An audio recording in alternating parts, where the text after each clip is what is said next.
I have been diagnosed with ADHD, and I own my own business, have had for 27 years, and sometimes I get so disorganized and I have 117 things going on at one time, and I never complete anything. And I've been taking something called Neuro 911 to sort of calm and soothe some of these highs and lows and disorganizational thing that goes through me. And I'm asking myself, is it really helping? And I stopped it for a couple of months in January. And then I couldn't really tell the difference, but then my wife said to me, why don't you start taking that stuff again? And can you expand a little bit about ADHD in adults? Or in anyone. Or in anyone. You are a very powerfully focused energy who has come forth understanding that you get to harness the energy that creates worlds toward your own creative endeavors. And in understanding that, even to the extent that you do from your human perspective, we think that it is part of the point of your frustration, because it's like you've got this energy moving through you that feels to you like you need to channel it towards something. And the ideas come, and then there is no real strong feeling of follow-through for you. We wouldn't diagnose you with the label that have been given to you in your physical format, but we understand why they have given you that label. We would give you the label of creator, expander. Jerry and Esther, some years ago, were reading the Seth material. And in the Seth material, there was a label that was offered to try to identify this type of energy, and it was called Samari. And Jerry especially, and Esther too, identified with it and said, we may be part of the same. And the description that was given was that you like to plant the grass, but you don't like to stick around to mow it. In other words, you like to get things going. You like the inception of the idea. You like to be the focuser of the idea. You like to ponder it. You like to give it its vibrational start. But then you want the laws of the universe and the others who will become vibrational matches to it to carry on while you're on to your next thing. You can call that a disability if you want to. We would call it creative. We would call it utilizing the energy in the way that you've intended to utilize the energy. That would be like saying, I have or I am a large industrial, maybe biggest on the planet, bulldozer. And I've decided that I'm going to use this bulldozer that has leverage and power to move mountains of dirt. I'm going to use this bulldozer to dig the holes in my garden for my tomato plants. And we say might be a little bit of overkill in that application. And it might be a little underutilization of the skill of this machine. And so you are this energy that has come forth as a creative channeler. And by that we mean, as you stand in your now and you contemplate an idea, the thought waves that precede you go far into your future and far into your physical path. And then universal forces align to them, and circumstances and events adhere to them or align to them for future experience. Creation is much more about the carving of thought waves than it is the following up with physical activity. And we think that as you relax a little bit and even contemplate your past experience and think about the ideas that you've had and the life-giving quality that you've felt of the ideas, and how you've never, not ever, been happy going back and dealing with the monotonous details. And yet, in your physical environment, all kinds of words are applied to that. People will say to you, well, you're not good at follow-through, and you don't stick with anything long enough to ever really receive the full benefit of it. And we say, it's just the creative nature of your genius, you see.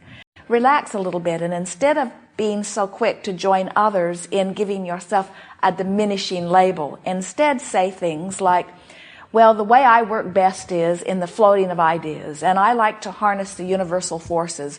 And once the energy gets flowing for a while, it is life-giving to me. And as long as it is life-giving to me, I'm willing to turn my attention to it. But in time, I expect it to carry on its own, and I'm ready to get on to the next, and on to the next, and on to the next, and on to the next. You can set things into motion, and as long as you don't give it your negative attention, the things that you have set in motion will continue to do fine without you. Once you launch it, as long as you maintain your pleasurable mode, then things will move along just fine for you. We do not feel or sense any deficiency within you whatsoever, and we would stop giving ourselves the label. Okay. When we see children that are given that label, 99% of the time, what it is saying is, you have too much creative ambition for this environment. It is usually someone that can't keep up with the creative ambition. And when you think about it, children especially are easier to deal with when they are satisfied in this moment. In other words, you sort of want to give them something that will occupy them. But there are some that have such fast minds and such eagerness to get into the creating experience that they're not very happy very long with anything. And so someone whose goal is to satisfy them and contain them and keep them quiet says there's a deficiency here. This child is not as easily entertained with boring things as other children. And so we should medicate this child so that they are happier with boring things longer. The attention span is so short. There is a deficiency, and we say there's nothing wrong with a short attention span. You could say it's a short attention span, or you could say it's an active attention span. You could say it's a short attention span, or you could say this is someone who is eager to test the water. This is someone eager to feel the thought. That would be like there are people who go to a buffet and always order the same thing. Now, if everyone would do that, it would make it easier for the offer of the buffet. They might want to drug all of you so you like the same 5 things. Where there are some of you that are wanting something new all the time. In other words, there is no right or wrong in this. Okay. So now we want to bring all of this around together that you've been addressing here. So what your diagnosis is saying, or what the remedy to the diagnosis is saying, is as you look far down the road, you're not very specifically focused, and you may not be being all that you could be in fulfilling your special purpose. And so, rather than looking far down the road in a general sense where you're able to feel good, let us bring you to a more specific focus. And you say, but as I look more specifically, I get more scattered. And then they say, that's all right, we'll drug you, and you won't notice the scattered nature so much. And what we are saying is, rather than utilizing the drug, and we're not trying to talk anyone into or out of utilizing, but rather than utilizing the drug, why not try to reframe your focus? Why not try to focus down the road so that it is comfortable rather than trying to see everything that's going by in the moment? And by adjusting your focus, you will bring yourself into alignment.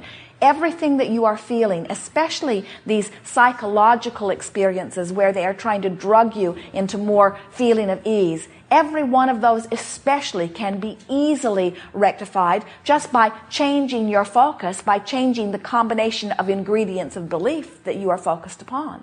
There is nothing that's going to get somebody off kilter faster than to have someone look at their experience, condemn it or call it inappropriate as it is measured against others, as if that could possibly be done in any valid way, and then to conclude that there is inappropriateness that is being offered and shine a spotlight on that inappropriateness. In other words, it is a sure recipe to put you more out of kilter and less in kilter. And so all of that is exaggerated, and then they say, but here is the remedy. Take this pill. And we say, hardly. It's like surgery with a chainsaw. It is so much easier to bring yourself into alignment by finding the thoughts that align, you see. There's not anything inappropriate with wanting to think about a lot of things at the same time. There's not anything inappropriate about understanding that you have access to infinite intelligence and infinite energy, and that you could create endlessly on a multitude of subjects at any time. There's nothing inappropriate with moving from idea to idea to idea to idea to idea to idea as they are pleasing you as you are moving toward them. What is inappropriate is looking at yourself and saying, I'm inappropriate. What's inappropriate is saying, I am not enough, or I should be doing something better. That's what's getting you out of kilter more than anything.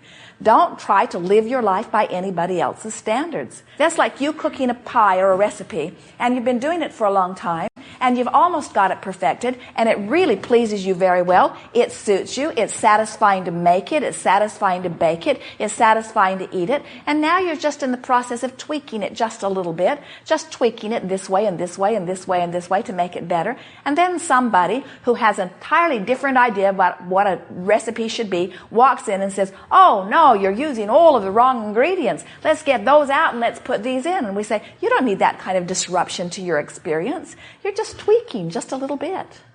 Thank you very much. Yes, indeed.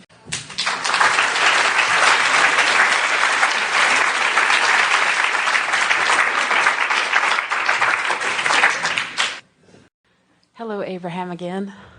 At one point, it was mentioned that Jerry and Esther are doing what is ever they can to not let this become a religion. And I'm wondering if we, as students of deliberate creation, have a responsibility. What can we do about that to make sure? Here is the difference between a philosophy and a religion. A philosophy is a point of view that is freely offered for others to participate in or not. Jerry and Esther had a wonderful meal with a dear, dear friend recently. And as they were visiting along, Esther said on more than one occasion, and what I think is, and each time she would say that, he would say, I know you do. And it was his way of saying, I know that's what you think, but it's not what I think.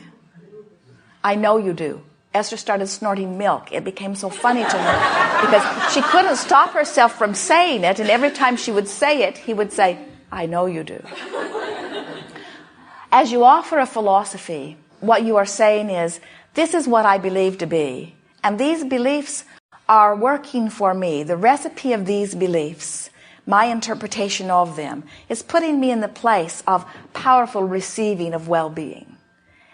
So often, a religion, while it could be that, says, this is the way that it should be done, and if you don't do it this way, negative things will come about. In other words, that's really the only difference between the two. And that is the difference that Jerry and Esther were hoping for. They're not wanting someone to take the words of Abraham and then speak them in some doctrine form that says, and this is the way that it is, because they are understanding that there is an expanding experience. It's one of the reasons that we like the word science of deliberate creation. Science meaning eternally discovering.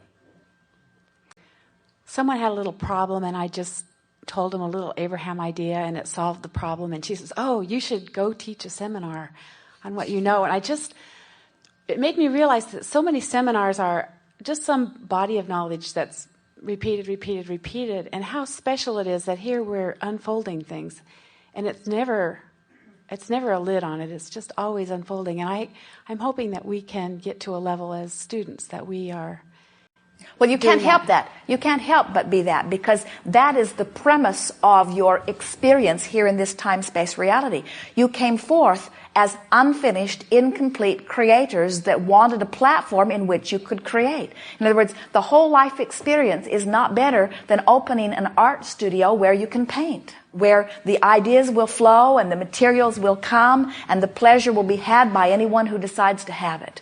The difference between that approach and a more religious approach, and we have to be fair and say not all religions are this way either, but in the religious approach, there is more structure and more, you have to do it this way and you can't do it that way, which really flies in the face of the eternal nature of that which is all of us. Well-being abounds, and when you realize that the objective of your experience is joy, and you really come to integrate that into your vibrational knowing, it makes all religion have to take its proper place in this universe. When you understand that life is about joy, and that your guidance system is centered around your awareness of your joy, and that as you follow that joy or bliss, you stay in alignment, then it's very easy to understand how everything else fits in. Yes. Thank you. Yes, indeed.